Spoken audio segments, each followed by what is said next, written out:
All right, Sheik. Girl, I know I'm late as a bitch with this 11 hip hop reunions, one and two. Um, I'm gonna go on ahead and just give it a mesh up of both of the reunions. I apologize. I'm sorry. I've been busy like a motherfucker, but I've noticed I've been accumulating some subscribers.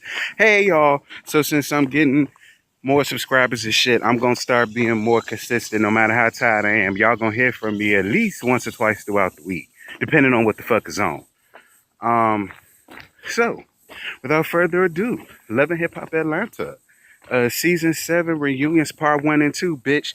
I don't know what was more drier, this damn season or the fucking reunion or both. Um, Rashida and Kirk, I guess I'm gonna start with y'all. Rashida, I was a little bit disappointed. How the fuck you let Jasmine read you off of such a subtle ass read? Like, and she really did. Like, she was very subtle with it. She was like, listen, at the end of the day, bitch, that's your husband. But you had to hear the information from me. Yes, God, Jasmine. And Jasmine, you know I'm not with you at all. I don't agree with what the fuck you and Kurt had going on at all.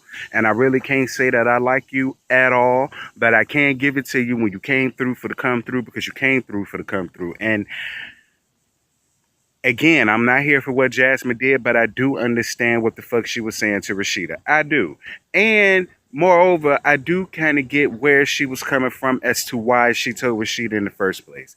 And because she told Rashida, that kind of lets me know that maybe she really isn't that much into it for the money as we all thought she did, because she seemed very sincere in her answer and her explanation never wavered. It was always the same. I knew that had Rashida not known about my son, Kirk would not be there. So obviously it has nothing to do with the money, because he was giving the child support to her.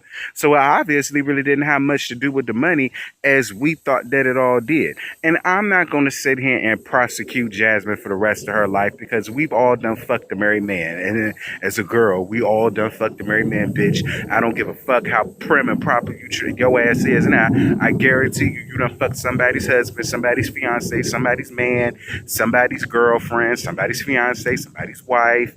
I'm quite sure we all done been there, done that, and that we want as an irresponsible of these two bitches to have a baby out of it. And speaking of the baby, I really do hope that all of you bitches get it together for the sake of Cannon. Like, and regardless of the fact that how Cannon got here, and he is an innocent bystander in the fuck shit that y'all overgrown adults got going on. So, I mean, I'm gonna pray for y'all, and I really hope that y'all get that shit straight, because Cannon shouldn't have to suffer for the sins of these two grown ass individuals. He really shouldn't. Um, what else went on? Bitch, it was a lot of hoes that was here that really didn't even need to be there. Mama D was there for a little minute. I don't know why the fuck she was up there. She didn't give us anything real this season other than the fact that her old ass really went out there and got some fucking titties. And my whole thing to you, Mama D, is this. Bitch, you old. You 50 going on 60. Like, girl, you could have listen, it's gonna sag regardless, Mama D, because your body is just getting old, and I'm just gonna be real with you. It's gonna sag regardless, Mama. And if you don't believe me, just watch. I'm a nurse. I know what the fuck I'm talking about. Um, shit. What else went on? Keely and Blue Da Vinci and Kebachi. Uh, honestly, on some real shit, we really didn't need them, but I guess I can kind of understand why Keely was there, because Keely held on to so much bullshit this season. She came on the scene all wrong, totally messy and against the grain with bitches. So I can kind of understand why she was there, because hoes had to get her ass together. But as far as Blue Da Vinci and K Bachi, they really wasn't needed. But I'm gonna tell you something else, Keely, that I really don't fucking like about you. You think way too highly of yourself and the Blue Da Vinci, for that matter, for you to ever look K Bachi in his grown ass face to tell him the reason why you didn't tell him who her baby daddy, you didn't want him to know that your baby daddy was Blue Da Vinci, because you didn't want him to feel intimidated. And I'm glad the way K Bachi came off at you. He ain't disrespect, even though that was disrespectful as fuck as what you said about that damn man. And as a man, that was very disrespectful. But I'm gonna tell you what K Bachi did that I liked. He told you straight up in a nice way. I'm a grown-ass man. I'm not intimidated by none of these motherfuckers on the goddamn stage. And rightfully so. And he really shouldn't have to be intimidated by a motherfucker that ain't seen his child in 18 motherfucking months. So, you need to miss me with all of that shit. Keely, you not as bad as you say you are. You really not. Because Tokyo shut your ass down. And the thing about it is, when Tokyo was reading your ass for the filth, you had shit to say. And I said, how funny and ironic. Mouth almighty, tongue everlasting. The bitch who always got to answer a smart ass remark or a comment about every fucking thing. This bitch done shut you down. I was totally shocked and surprised, Keely, because you know, you this bad bitch and you professional and you from Chicago and you do this and you do that and and I'm with Tokyo. Bitch, I don't know no artist that you done came out with. I've never heard of you in my life until you stepped up here on this show. Which is really the case with most of them people up there. We ain't heard of none of you bitches until this show. So for y'all to come up here with this damn superior attitude, much like Stevie did, which is a perfect segue to Stevie. I'm talking about what I want to talk about because both the reunion and the whole was just trash. Stevie, you are a predator. And see, Stevie, you a predator in the most dangerous way because the shit that you doing, it will have your ass killed out here in these streets. Stevie, when you playing with these, you're not only playing with their emotions, their heart, their minds, but you also playing with their finances. These are the four things that can get your ass killed out here in these streets, especially when you taking advantage of women that already know what it's like to not have anything. And then to get a whole bunch of promises that ain't being backed up by anything because you ain't got no LLC out here. On some real shit, you really need to get investigated, Stevie. I do think there should be some type of charges or something brought up on your ass. And the crazy part about it is, Mimi said that, why? With that fan in your goddamn face, and Mimi ain't had shit to say. And see, Mimi, I'm kind of shocked at you because by him being your baby daddy, and you supposed to know him better than anybody up there, it seemed to me that you would have been getting his ass together too. Like, listen. It is something kind of weird with the way that you handling your business and with these goddamn contracts that ain't being backed up legally behind any goddamn thing. And I often wonder what the fuck Erica Mena was doing here. And now I see why. She was basically here to finally call you out on your shit, Stevie. She did. She called you completely out on your shit. She pulled your card and you cannot take it. Now, quiet as it's kept, they saying that, now, I don't know how true this is, y'all. I got this off of another blog site, so don't quote me on it. Don't quote me on it, but I'm just telling you what I saw with my eyes. I saw what they were saying that Stevie J had reportedly been fired from Love and Hip Hop because he allegedly physically assaulted Erica Mena during the reunion, and he called her son a faggot. Now, Stevie does a lot of shit, so I can't even sit here and really defend him or have his back about that because he has done a lot of foul, fuckery shit. So, I mean, I will hope he didn't put his hands on Erica Mena, and moreover, I would really hope that he didn't call that boy no damn faggot. I mean, I don't know how true it is, y'all. I'm just saying what I heard on another blog site, but that's what the fuck, that's what the tea is with Stevie, and shit. I kind of believe it. I kind of, as much as I don't want to believe it, I kind of believe it because he got the fuck up out of there quick, fast, and in a hurry. Girl, Erica Mena and Sean Garrett was reading Stevie ass down, bitch. They was reading him down, and Lil Mama could not take it. He got his ass up with them dusty, ugly ass slippers and that fluorescent ass red glittery shirt he had on, and they got the fuck up out of Dodge. I'm gonna pray for Stevie though, cause something is something. And see, this is why I feel like the rumors about Stevie being bisexual and or gay is true, because he doesn't dislike women. He hates women. He hates women. Hurt people hurt people. You understand what I'm saying? And if every time we see Stevie, and this is another reason why I said you're a predator, because you seem to go after the same type of bitches and the same type of manner. When somebody gets old, you no longer want them. You want to move to the next thing. But see, Stevie, this is the gag. You ain't getting young, my friend. You're not. And the thing about it is, you can find a big dick anywhere. Bitch, what substance do you have? You understand what I'm saying? I could have the best pussy game out here in the world. That's great. But what else do you got? Because you're going to meet a real grown ass man or a real grown ass woman that could care less about how good you put it in the bedroom. Bitch, what else can you offer me? And Stevie, at this point, like, I honestly feel like you do need to take a step off of Love and Hip Hop and carry your ass to Yala Van Zant, or carry your ass to Dr. G and Family Therapy, or carry your ass to the doctors. Maybe you got a medical condition where you just a fuck ass nigga. Maybe they got a fuck ass nigga antidote for you. I don't know. But you need to find your life. And see, Estelita, I always viewed you as a dumb bitch. And I still think you are to a certain extent, but you did the right thing by letting Stevie J know. I appreciate what you did for me. I will always appreciate what you did for me, and I will never take it away from you. But in lieu of how your business is, she took it upon herself to get a goddamn lawyer. And I'm glad you did, Estelita. I'm really glad you did.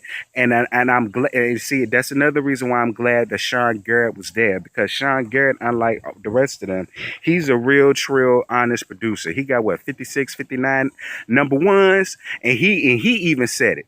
30% is ridiculous. 30% is ridiculous, and it is. I don't even think Diddy get well. Diddy was getting that much until he started stealing from his guy. You know what? That's why Stevie is the way he is. I forgot. He was groomed under Diddy and Bad Boy.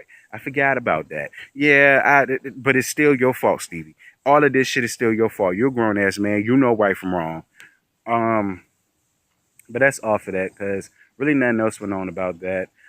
Tokyo and Spice finally got over their issues. They are working on their relationship, and I'm here for that because I like Spice a lot. Spice, you don't need to be beefing with nobody up here. I told y'all, bitch, the reunion was dry. Carly Red and Carly Red and Young Jock. I don't give a fuck about whether they fucked, whether they didn't fuck. I don't care. I'm so over the two of them hanging on to that damn storyline. Girl, bye. Mimi was not needed. Mimi did not add anything to the season. I really don't see why she was at the reunion. Like I said, K Bachi shouldn't have been there. Blue Da Vinci shouldn't have been there. As much as I could want to say Keely shouldn't have been there, she kept up a lot of shit. So I'm glad she was there for bitches to call her ass to the mat. Who else was there? That shouldn't have been there.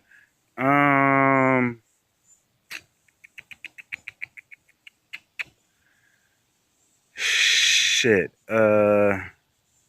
Mama D shouldn't have been there. I already talked about that. Just a lot of shit, y'all. Like, I don't know what it is about Love and Hip Hop Atlanta. It's just losing me. Some episodes are good, and then after one good episode, you got to go through 2 or 3 stale and or bad ones before you get to another good one. That's kind of how it was this season, and that's kind of how it's been for the past previous seasons. And I kind of feel like the way everybody else does. Either y'all need to recast this shit or just put the shit to bed. Tommy and Spice. You know what? That kind of hurt my feelings because I really, really, really wanted Tommy and Spice to be friends. I really wanted them to work together. Tommy, I'm gonna tell you something. And this is some real shit, Tommy. And I'm about to get real with y'all for a minute. All jokes aside. Like I said before, hurt people hurt people. But at the end of the day, Tommy, you have been blessed and you have been positioned in the best place that you can be for your life. And you're allowing your anger and the shit that you went through in your past fuck up your bag for the future. How do you let that happen, Tommy? And see, Tommy, part of the reason is because you're not willing to own up and admit your shit. You're not. You could call everybody else out on their shit, but you have yet to do that on your own, because if you did, you wouldn't be walking around with no ankle monitor to measure your alcohol intake. You just say, bitch, I have a problem. I'm an alcoholic. And you would carry your ass and the thing about it is this, Tommy. You keep saying it makes you mad when somebody tries to tell you about you. But Tommy, the camera, we can only see what you give the camera. And for what we've seen from you thus far, Tommy, you cannot handle your liquor. You drink so much in a day, you get belligerent with people to the point where can't nobody calm you down. You try to fight everybody in the goddamn room, but yet you're mad at somebody for looking at the shit as we're looking at the shit and for them telling you that you have a drinking problem. Baby, the first step is admitting it. Just admit it. You know what? I think that's really all you need to do is fully admit that you do have a problem. And I think then Jericho walls will start coming down just a little bit, and then you will start being more receptive to people wanting to come in to talk to you, to not judge you, but to help you. And see, Tommy, I like you a lot, but I can't stand your mammy because your mammy got a lot to do with why you are the way that you are. Because we've seen her get loud and belligerent with you for no reason, calling you all kind of bitches and trying to fight you in your goddamn house. Yeah, I don't want no smoke with you, Tommy, because I like you a lot, but your mama is on some and quite honestly, and I'm gonna be completely real with you, something about your mama is giving me she is only here for what she can get off of you. Something about your mama is just reading that to me. Something about her is just telling me she's only here because you're Tommy from Love and Hip Hop Atlanta. As soon as this shit gets ghost from you, I just kind of got a feeling she's going to get ghost too. I'm sorry. I see people for their track record. And as Dineva say, bitch, I see you for your works. And from the way Tommy has been telling us how she's been brought up, how you were as a parent, something just tells me you're only here to get what you can off of her, and then you're gonna go, which will and see from that point, I don't know what Tommy would do. I don't know what Tommy would do. And see, Tommy, I'm in the firm believer of this. That's your money. Your money ain't gotta be their money. You understand me? You don't have to take everybody in. You don't. I understand that's your family and you want to look out for your family, that's all well and good. But bitch, they were doing just fine before, when your ass wasn't on the show. So now all of a sudden, all of them are having hard times on your dime. No ma'am, Miss Tommy. No ma'am, no ma'am, no ma'am, no ma'am, no ma'am. You need to get you some real good, steady girlfriends in your back pocket that is going to keep it real with you. Because Lord, Tommy, I want you to win, mama. I want you to win, but you have a lot of house cleaning to do. And I do feel like instead of being up here, you might need to go to Iala Van Zant, and this need to be a 4 or 5 part episode. Or you need to carry your ass to intervention and let that be a 3 or 4 part episode. But I don't feel like this is the avenue for you at this point because you're going to fuck it up for yourself, Tommy. You are. You're really going to fuck it up for yourself. And I don't want you to do that. I want you to win. I told y'all, bitch, ain't nothing else good really happened on this goddamn episode. Nothing. The reunion was just dry, dull. It got boring. I was in my phone for most of the time. I don't know, girl. Maybe it'll get better. At time. Maybe it'll get better. I don't know. Ooh, one more thing, Sierra. I'm about to give you a little tidbit of advice, sweetie. When a bitch show you who the fuck they are, believe them. BK ain't no goddamn good. He's not. BK ain't no motherfucking good, Sierra. See, the thing about it, Sierra, is, and even Nina Parker had to cut you off and say, you know what? If you happy, I'm happy for you. I know that's right, Nina Parker. Nina Parker, you look good, bitch. Nina has stepped her game up a lot from the first time we've seen her do the reunions up until now. Nina Parker has stepped up a lot. I'm here for her. I live for Nina Parker. Nina Parker knows how to command and demand the respect when it needs to be had. And Nina just won't hear for Sierra trying to make up excuses for this damn it. Like, Sierra, I'd much rather you just be honest with me and say, listen, I know what he did was fucked up, but I just need a man in my life. I could respect that a lot better than you trying to sit here and try to make excuses for this fuck ass nigga. If you want me, if that's the case, you should have just stayed with Shooter. And that's just how I feel. If you gonna leave a nigga to be with another, if you gonna leave a nigga who cheats on you to get with another nigga that's doing the same damn thing, blatantly being disrespectful and on TV at that, you just should have stayed married to Shooter. And that's no tea or no shade to Shooter because I actually like his muskrat love looking ass. But that's just real tea, Sierra. I'm trying to see what else went on. None, y'all. This is all I got. I don't have no more to give y'all. I'm surprised I gave y'all this much. 19 minutes in, bitch. God damn. Y'all got a lot out of me out of these 2 dry ass damn seasons. But girl, like I said, like, comment, subscribe, share. You can hit me up on Facebook. Let me know what y'all want me to review. I am gonna start reviewing Hit the Floor. I did see that last week. I'm gonna probably do a mashup of that review and the review for tonight. And I owe y'all Basketball Wives from last week and last night. I'm gonna do a mashup about that shit so we could be all caught up in the game sheet. You have a good day at work. I'm about to go back in here and try to have a good day with mine. I mean, girl, it's Tuesday. We're gonna see what these people giving. And I'm gonna talk to you later. Bye.